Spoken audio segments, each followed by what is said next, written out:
જય Mamadev Tanna educational campus ગોંડલથી હું તમારું હાર્દિક સ્વાગત કરું છું। તો બાળકો, આજનો આપણો વિષય છે આસપાસ। આસપાસ એટલે કે પર્યાવરણ, ધોરણ 4। આજે આપણે પાઠ 1 સ્વાપોથીમાં જોઈશું। તેમાં આપણે પ્રશ્ન 1, પ્રશ્ન 2, પ્રશ્ન 3 અને પ્રશ્ન 4 ના સવાલ જવાબ આપણે જોઈ ગયા। તો હવે પ્રશ્ન 5 મોટા પ્રશ્ન જવાબ છે, એ તમારે બધા જ તમારી બુકમાંથી પ્રશ્ન 5 અને પ્રશ્ન 6 મુદ્દાસર ઉત્તર આપો, એ બધા જ તમારે વાંચી જવાના રહેશે। ત્યારબાદ આજે જોઈએ આપણે પ્રશ્ન 7। શું જોઈશું? પ્રશ્ન 7 શું આપેલું છે?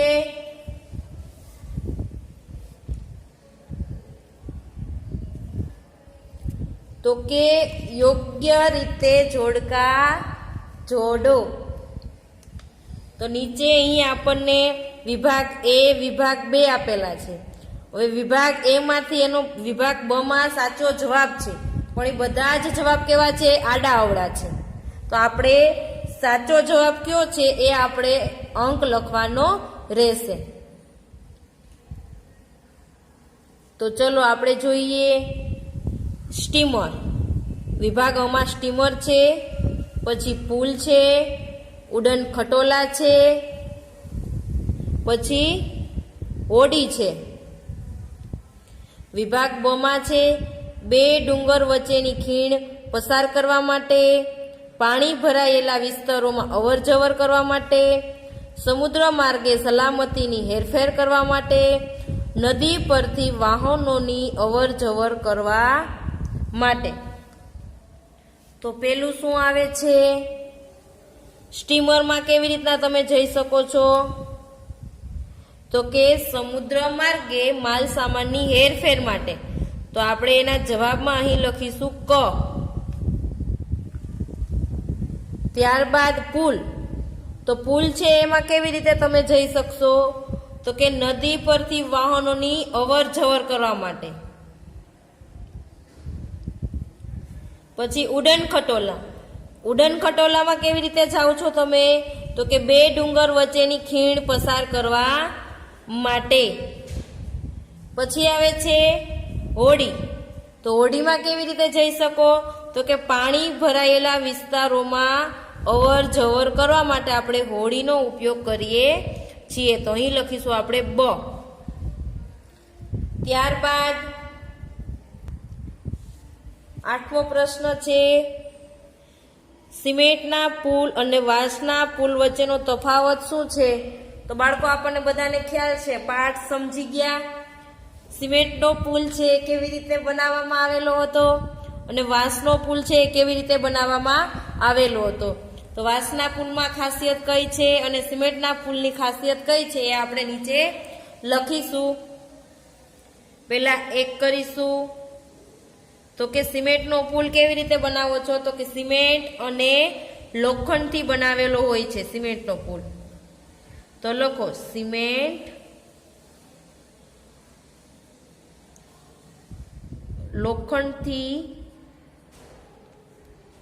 લોખંડનો બનાવેલ હોય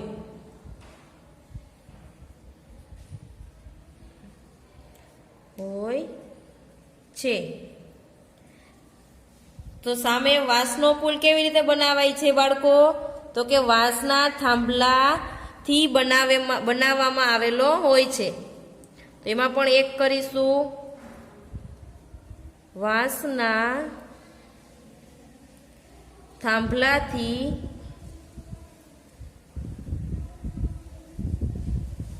બનેલો હોય છે।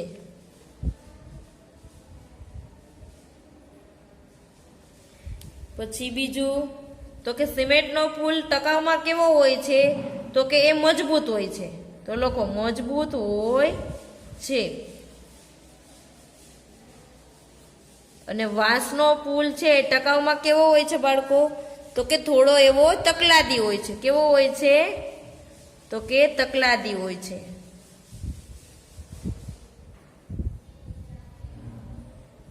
તકલાદી હોય છે. પછી આપણે સિમેન્ટના પુલ ઉપરથી ચાલીએ છીએ તો આપણને એમાં સલામતી લાગે છે? હા, તો અહીં લખીશું આપણે એ સલામતી રહે છે.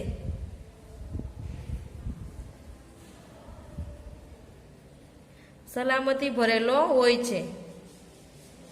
તો આપણે એના ઉપરથી ચાલીએ છીએ તો આપણને બીક લાગતી નથી, એ સલામતી છે. તો પછી વાંસના પુલમાં તો કે પડી જવાની બીક લાગે છે. પડી જવાની બીક લાગે છે.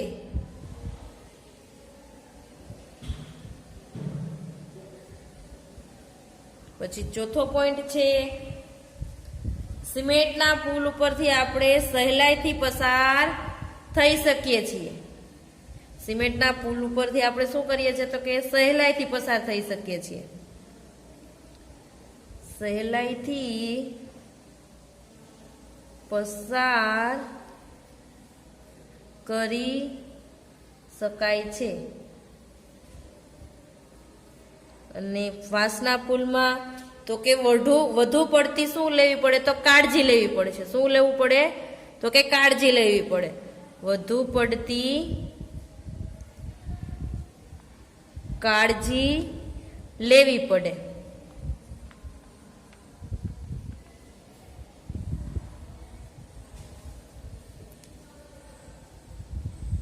લેવી પડે છે. તેના પર ચાલવાથી તે હલે છે. તેના પર ચાલવાથી તે હલે છે. તો આ આપણા શું હતા તો કે તફાવત હતા. સિમેન્ટનો પુલ શેનો બનેલો હોય છે તો કે સિમેન્ટ અને લોખંડનો બનેલો છે, જ્યારે વાંસનો પુલ તો કે વાંસના થાંભલાથી બનેલો હોય છે. હવે સિમેન્ટનો પુલ છે એ ટકાઉમાં કેવો હોય છે તો કે મજબૂત હોય છે, અને વાંસનો પુલ તો કે તકલાદી હોય છે. હવે સિમેન્ટના પુલ ઉપર તમે ચાલો તો તમને એ સલામતી લાગે છે, જ્યારે તમે વાંસના પુલ ઉપર ચાલો ત્યારે તમને શું લાગે છે તો કે પડી જવાની બીક લાગે છે. હવે સિમેન્ટના પુલથી તમે આસાનીથી એટલે કે સહેલાઈથી પસાર કરી શકો છો, જ્યારે વાંસના પુલ ઉપર તમે શું કરવું પડે છે તો કે વધુ પડતી કાળજી લેવી પડે છે. શા માટે તો કે તેના પર ચાલવાથી તે વાંસનો પુલ છે એ હલે છે. તો નીચે હવે પ્રશ્ન નંબર 9 આપેલો છે, તેમાં શું આપેલું છે તો ચલો જુઓ કે નીચે જણાવ્યા મુજબની જમીન પર ચાલવાથી કેવા અનુભવો થશે તે તમારે લખવાના છે. શું કરવાનું છે?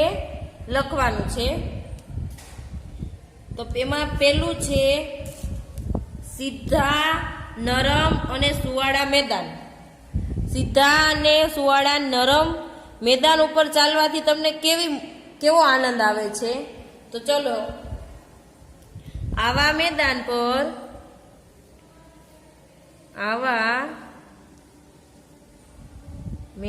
પર ચાલવાનું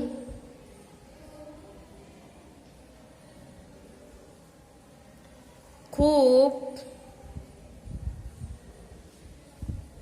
સરળ અને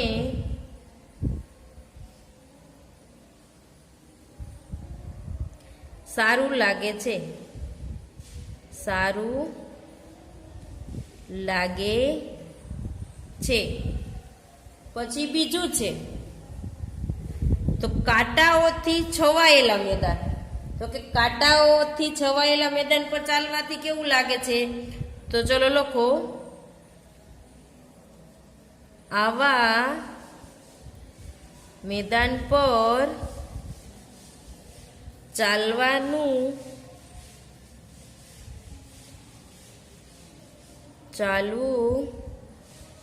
ખૂબ ધ્યાન રાખીને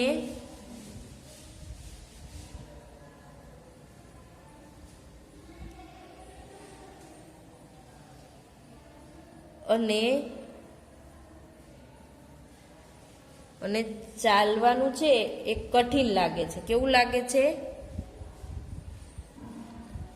અને ચાલવાનું કઠિન લાગે છે.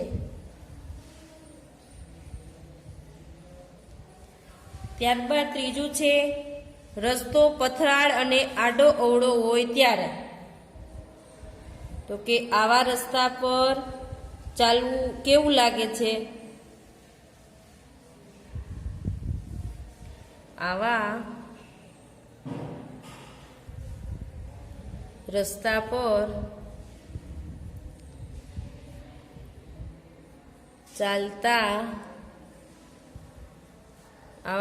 પર ચાલવાનું ધ્યાન રાખીને બહુ અઘરું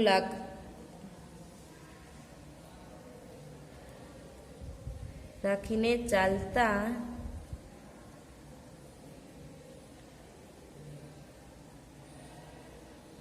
બહુ અઘરું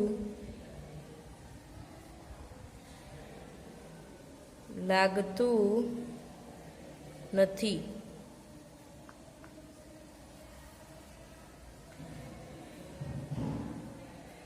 ત્યારબાદ જો ધ્યાન રાખીને તમે ચાલો તો આવો રસ્તો છે એ ચાલવામાં બહુ અઘરો લાગતો નથી, પણ તમારે ચાલવું છે એ ધ્યાન રાખીને ચાલવું પડે તો જ.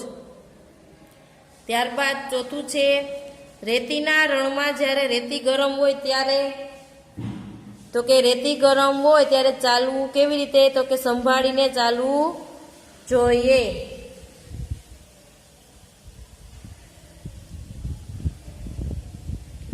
રેતી ગરમ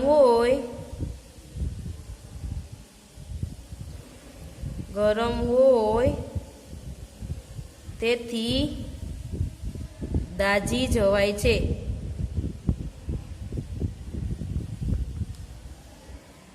તે માટે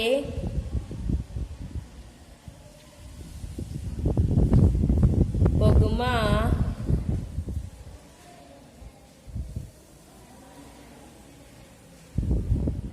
ચંપલ કે બૂટનો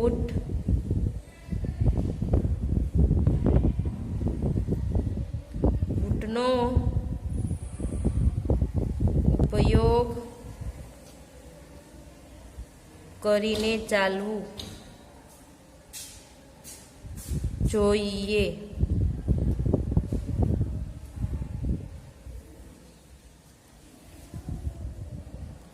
તો અહીં તમારું આ વર્ગ છે એ પૂર્ણ થાય છે. બાકીનું વર્ગ છે એ આપણે નેક્સ્ટ લેક્ચરમાં જોઈશું.